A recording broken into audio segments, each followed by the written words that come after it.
আমাদের যে পেট, হুম, সেখানে না ডিফারেন্ট এনজাইম রিলিজ হয় পেট থেকে। যেমন যখন আমরা কার্বোহাইড্রেট নিয়ে কথা বলি, কার্বোহাইড্রেট রিলিজ করে অ্যামাইলেজ বলে একটা এনজাইম, প্রোটিন রিলিজ করে পেপসিন বলে একটা এনজাইম, এবং ফ্যাট থেকে আমাদের লাইপেজ বলে একটা এনজাইম রিলিজ হয়। তো যখন কি হচ্ছে একসাথে আমাদের অনেক সময় বেশি হেভি খাওয়া হয়ে যায়, হেভি মিক্স মানে এখানে আমি বলতে চাইছি কোনো অয়েলি খাবার, তার সাথে হয়তো কোনো সুগারি খাবার, তার সাথে আবার হাই প্রোটিন খাবার। তো তখন কি হয় আমাদের পেটে মাল্টিপল এনজাইমস কিন্তু একসাথে কাজ করতে থাকে, এবার যার ফলে কি হচ্ছে আমাদের যে ডাইজেশন প্রসেসটা এটা কিন্তু আস্তে আস্তে স্লো ডাউন হতে থাকে। এবং আমাদের যে খাবার সেটা কিন্তু অনেকক্ষণ সময় নিয়ে যেন তো পেটের মধ্যে থাকে। তো যার ফলে আমরা যে রেজাল্টটা পাই সেটা হলো আলটিমেটলি গ্যাস। এবং গ্যাস কেন হয় সেটা ফার্মেন্টেশনের কারণের জন্য, বা অ্যাসিডিটি। অ্যাসিডিটি কেন হয়? এক্সট্রা অ্যাসিড রিলিজ হওয়ার জন্য এবং একটা হেভিনেস। তো সেই কারণেই আমি খুব মানে সিম্পল লাইনে এই প্রশ্নটার এই একটাই উত্তর দিতে চাই যে খুব বেশি খাবার সেটা কিন্তু আলটিমেটলি পেটের জন্য খুব বেশি পরিমাণের একটা কাজের প্রেশার তুলে দেয়, যার ফলে আলটিমেটলি আমাদের ডাইজেশনটা কিন্তু আস্তে আস্তে স্লো ডাউন হয়ে যায়, এবং যার কারণেই আমাদের এই ডাইজেশনটা এখানে কম্প্রোমাইজ হয়ে যাচ্ছে। তো এটার মেইন যদি আমি কারণটা বলি সেটা হলো ফল যে জিনিসটা, ফলে কি থাকে সেটা আগে আমাদের বুঝতে হবে। আমাদের ফলে বিশেষ করে থাকে হলো ফ্রাক্টোজ, যেটা একটা ন্যাচারাল সুগার, এবং তার মধ্যে ফাইবার থাকে। তো এবার যে কোনো ফ্রুট যখন আমরা নর্মালি সেটার মানে অ্যাবজর্পশন নিয়ে যদি কথা বলি, একটা ফল কিন্তু নর্মালি আমাদের স্মল ইন্টেস্টাইনে খুব তাড়াতাড়ি অ্যাবজর্ব হয়।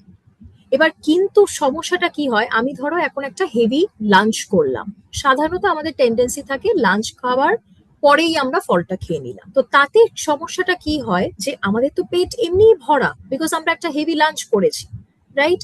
তো স্টামাক কিন্তু আমাদের এমটি হতে, খালি হতে অনেক সময় নেয়, ডিপেন্ডিং অন তুমি কি খেয়েছো তার আগে। এবং তার পর মুহূর্তে তুমি যখন একটা ফলের লোড আবার দিয়ে দিচ্ছ, ফলটা কি করছে, ফলটা কিন্তু বাইরে ওয়েট করে থাকে। এবং এই ওয়েটের সাথে সাথে কি হয় আমাদের ফার্মেন্টেশনটা কিন্তু শুরু হয়ে যাচ্ছে। এবং ক্লিনিক্যাল টার্মিনোলজিতে গাট ফার্মেন্টেশন মানেই হলো কিন্তু গ্যাস প্রোডাকশন, যেটা আমরা এক্ষুনি যেটা নিয়ে কথা বললাম। এবং যার ফলে কিছু কিছু ভীষণ কমন সিমটমস, যেমন ধরো ব্লোটিং, বা ধরো এই যে ঢেকুর তোলা, বা ধরো এক ধরনের যে কোনো ডিসকমফর্ট, এইগুলো কিন্তু প্রতিনিয়ত আমরা ফেস করতে থাকি। আমার উত্তর এটাই থাকবে যে যেহেতু একটা ফল খুব ফাস্ট ডাইজেস্ট হয়, তো আমি কখনোই সেটাকে সাপোর্ট করব না যে সেটা একটা হেভি মিলের ঠিক পরপরই নেওয়াটা, বিকজ তাতে এই ধরনের প্রবলেম গুলো হতে পারে। আমরা একটা লাঞ্চ করলাম বা একটা মেন মিল নিলাম, তার যদি 1.5 থেকে 2 ঘন্টা পরে আবার আমরা নেক্সট মিলটা নিতে পারি, তাহলে এই ধরনের প্রেশার গুলো একটু কম পড়ে। আবারও আমরা কম্পোজিশনে যাব। তাহলে দুধের মধ্যে আমাদের কি থাকে? দুধের মধ্যে আমাদের থাকে হলো কেজিন বলে একটা প্রোটিন, এবং দুধের মধ্যে কিন্তু ল্যাকটোজ সুগারও থাকে। তো এবার কি হচ্ছে, যদি এই দুধটা আমরা ধরো যে কোনো খাবার যদি খাই যেটা খুব টক বা খুব স্পাইসি, সেটার সাথে যেই আমরা দুধের কম্বিনেশনটা নিচ্ছি, মিক্স করছি, কি হয় আমাদের পেটে প্রোটিন কোয়াগুলেশন হয়। প্রোটিন কোয়াগুলেশনকে আমরা আরেকটা টার্মিনোলজিতে কার্ডলিং এফেক্টও বলা হয়। তো এই ধরনের সমস্যা হলে আমাদের আলটিমেটলি ওই ডাইজেশন আবার কিন্তু স্লো ডাউন হয়ে যায়। এবং এখানে আরো একটা পয়েন্ট আমার নিশ্চয়ই বলার আছে। অনেক আমি পেশেন্টদের দেখি যারা আমাকে রিপোর্ট করে যে ম্যাডাম আমার কিন্তু দুধে সমস্যা, মানে দুধ খেলেই আমার একটা আইঢাই ভাব, পেট ভার হয়ে যাওয়া, প্রচন্ড গ্যাস হয়। তা তার মানে কিন্তু আমাদের বুঝে নিতে হবে যে সেই ইন্ডিভিজুয়ালের নিশ্চয়ই হয়তো ল্যাকটোজ ইনটলারেন্স আছে। তো যাদের এই ল্যাকটোজ ইনটলারেন্স প্রবলেমটা থাকে, তাদের কিন্তু অবশ্যই মানে ল্যাকটোজ কমপ্লিটলি অ্যাভয়েড করা উচিত, বিকজ তাদের কিন্তু ল্যাকটোজ ফুললি মানে ডাইজেস্ট হয় না। এবং দ্বিতীয়ত আমাদের যে কোলনে গিয়ে কি হচ্ছে, ব্যাকটেরিয়াটা ফার্মেন্ট করে যাচ্ছে, যার ফলে দেখবে তারপরে গ্যাস, লুজ মোশন, এই জিনিসগুলো কিন্তু শুরু হয়ে যায়। তো দুধ আমাদের সবার জন্য কিন্তু ইজি নয়, এই ব্যাপারটা আমাদের বুঝতে হবে, কেন কি কম্বিনেশন ইজ ভেরি ইম্পর্টেন্ট। যদি কোনো ভুল কম্বিনেশন হয়ে যায়, সেটা কিন্তু আলটিমেটলি আমাদের ডাইজেশনটাকেই ডিস্টার্ব করে।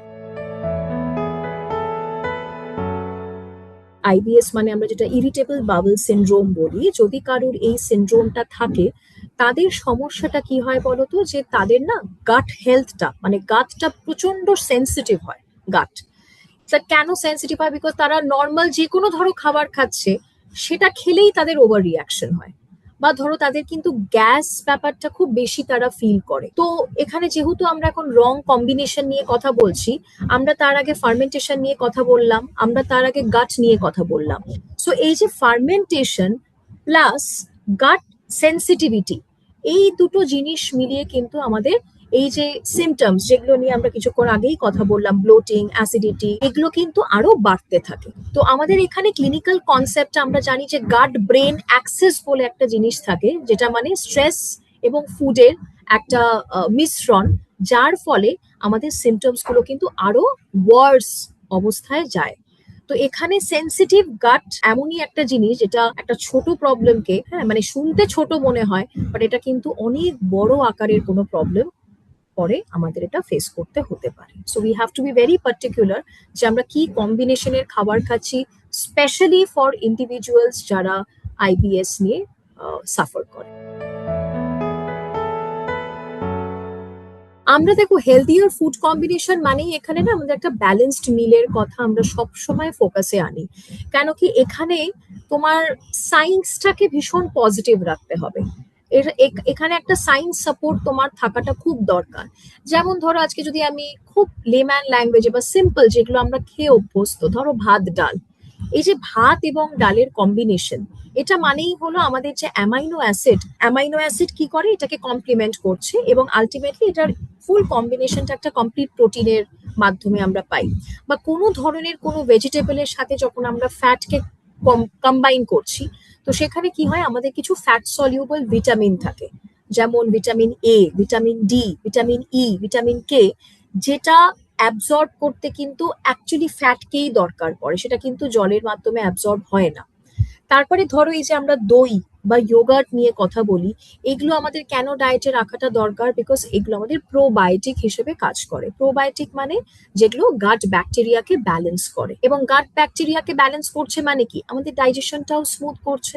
সো গাট মাইক্রোবায়োম ব্যালেন্স, এইটা যদি আমরা ঠিক রাখতে পারি, তাহলে কিন্তু আমাদের ওভারঅল ডাইজেশনটাও বেটার হবে।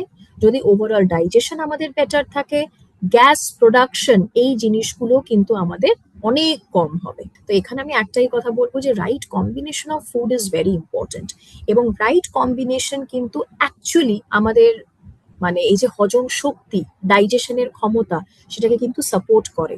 আর রং কম্বিনেশন কি করে বলতো, আননোয়িংলি আমাদের ভীষণ স্ট্রেস দিয়ে ফেলে, যেটা কিন্তু আবার ডাইরেক্টলি বলো বা ইনডাইরেক্টলি বলো আমাদের বডিকে কিন্তু ইম্প্যাক্ট করে।